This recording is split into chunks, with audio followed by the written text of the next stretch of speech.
Allô? Oui, allô, bonjour. Oui, bonjour. Est-ce que je pourrais parler avec un imam, s'il vous plaît? Ah, il n'y a pas d'imam. Ah, d'accord. Oui, Ok. désolé, nous n'avons pas d'imam. D'accord, vous n'avez pas d'imam. Ouais. Et vous, Non, mais non. vous êtes qui? Moi, je suis aumônier et responsable du centre. Ah, d'accord. Ok. Oui, oui, oui, oui. D'accord, ok. D'accord. En fait, j'avais une question au sujet du ramadan. Oui, si je peux vous écouter. D'accord. En fait, je voulais comprendre pourquoi les musulmans jeûnent le mois du ramadan ce mois-ci plutôt qu'un autre mois. Oui, parce que dans les piliers de l'islam, ils sont bien déterminés par le temps et par le lieu. Je vais vous donner un autre exemple, vous allez comprendre. Pour le pèlerinage. Mhm. Donc, le pèlerinage, on ne peut pas le faire n'importe quel mois de l'année. C'est bien précis par le temps. C'est toujours le 12 du dernier mois donc de l'Hégire. C'est le mois de Dhul Hijjah. Il commence donc, oui, le début du Hijjah jusqu'à la veille, ou bien jusqu'au jour donc de la fête des moutons. Donc, c'est bien précis avec le temps et le lieu. Le ramadan, c'est pareil. Donc le ramadan, il est bien déterminé par le mois, c'est le mois de ramadan. Dans ce mois de ramadan où le musulman doit faire le jeûne. On ne peut pas le décaler. C'est comme les prières aussi. La prière de vendredi, c'est bien déterminé par le jour de vendredi. On ne peut pas, par exemple, la décaler donc pour un samedi ou bien un dimanche. D'accord, mais en fait, mais du coup, parce que moi je trouve que justement il y a un décalage au niveau du mois du Ramadan. L'année dernière, il a commencé en mai, et cette année il a Oui, commencé en avril. Donc pourquoi il y a ce oui. décalage? Donc, je vais vous dire, est-ce que vous avez une idée pour le ramadan tout d'abord, c'est quoi?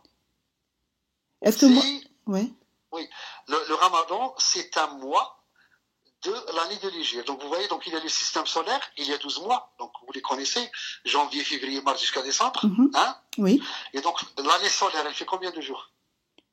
65 jours et un quart. Et l'année bissextile, c'est 366. C'est bon? oui, Maintenant, on revient au ramadan. Donc le ramadan, c'est pas dans le système solaire, c'est dans le système lunaire. Donc c'est un mois lunaire. Donc il y a le système solaire, donc les mois donc lunaires solaires, et en parallèle il y a les mois lunaires. Les mois lunaires ce sont 12. mhm. Donc le ramadan c'est le neuvième mois de l'année lunaire. Vous ne connaissez pas les mois de l'année lunaire, non? Si, je les connais, mais en fait, mais du coup Donc il y a pourquoi? Oui, pourquoi j'arrive. d'accord. Donc c'est ça.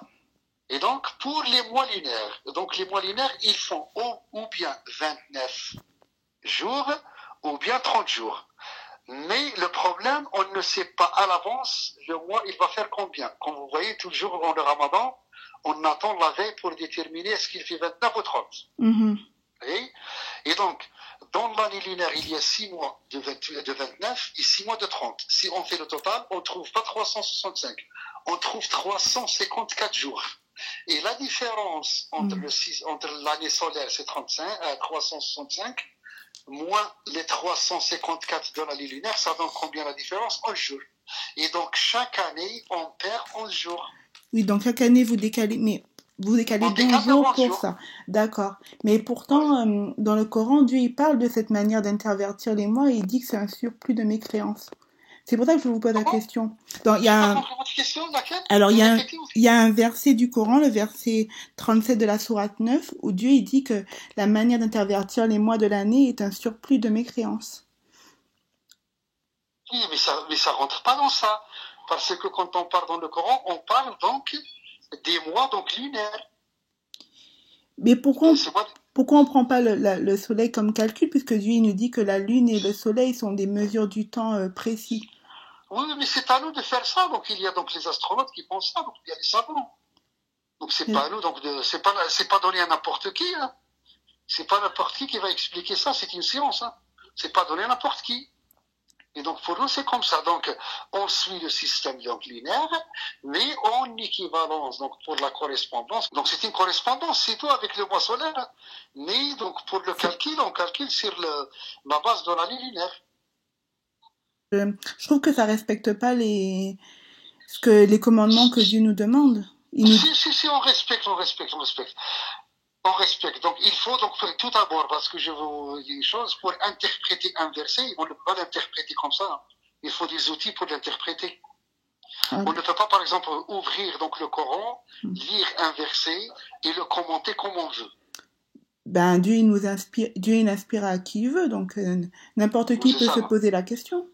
Oui, on peut poser la question, mais pour poser la question, donc pour trouver donc la réponse, il faut tomber donc comme ça sur la personne, comme ça donc les savants pour répondre à cette question. On peut pas se poser la question avec soi-même et avec Dieu. Poser la question à Dieu et avec soi-même. Si, on peut poser la question, oui, mais il faut chercher la bonne réponse. Oui, il faut chercher Oui, oui, faut c'est chercher ça. la bonne réponse, mais la bonne réponse, elle se fait pas en suivant des savants comme ça aveuglément. Ah non, mais il n'y a pas des savants aveuglément, ils sont des savants qui sont comme ça, donc spécialistes dans la matière, qui puissent répondre. Donc voilà ce que je peux vous dire, donc la différence ou bien donc la correspondance entre l'année solaire et l'année comme ça, l'année lunaire. Et Ah, donc il y a donc un décalage de 11 jours, donc comme ça, donc chaque année, donc on perd 11 jours et on peut revenir au point de départ à peu près vers 33 ans, si on peut dire. Si on va donc 33 ans. 33 ans, parce que chaque année, donc 11 jours, si on multiplie, donc il faut attendre 33 ans pour revenir donc à la date, par exemple, d'aujourd'hui. Si on veut, par exemple, si le ramadan donc, va tomber donc, le même jour à peu près, c'est pas tout à fait parce qu'il y a des décalages aussi, donc parce que l'année, c'est pas uniquement 365 jours, donc quelques heures, c'est pas bien déterminé dans l'astronomie. Et donc, il faut attendre à peu près 33 ans. Mais tous ces calculs-là, ils viennent des savants, enfin, vous me dites, ils viennent des savants, des gens de science, mais vous êtes jamais posé la question, parce que moi, je me pose la question aujourd'hui, est-ce qu'on est dans le bon mois du Ramadan? Et moi, je ne pense pas qu'on est dans le bon mois du Ramadan aujourd'hui. Je vous le dis honnêtement. Ça, c'est votre affaire. Mais vous posez pas la question, en fait, ça vous interpelle pas. Non, parce que peut-être vous m'avez pas compris. Donc il y a deux systèmes. Il y a un système lunaire. Si, je vous ai très bien compris. Hein. Et donc ça tourne. Donc ce sont donc en parallèle. Donc et nous donc pour tout ce qui est fête ou bien donc événement donc religieux dans l'islam, on suit donc ce système lunaire. Tout simplement. Mais pourquoi on prend pas en compte aussi le système solaire en fait? C'est ça que je comprends pas. Pourquoi on met de côté le soleil? Puisque Dieu nous dit que c'est une mesure du temps. Je ne suis pas spécialiste dans cette matière. D'accord. Bon. Je ne peux pas vous répondre. D'accord alors. Désolé. Pas grave. Bon. C'est pas grave. Salam alaikum. Au revoir.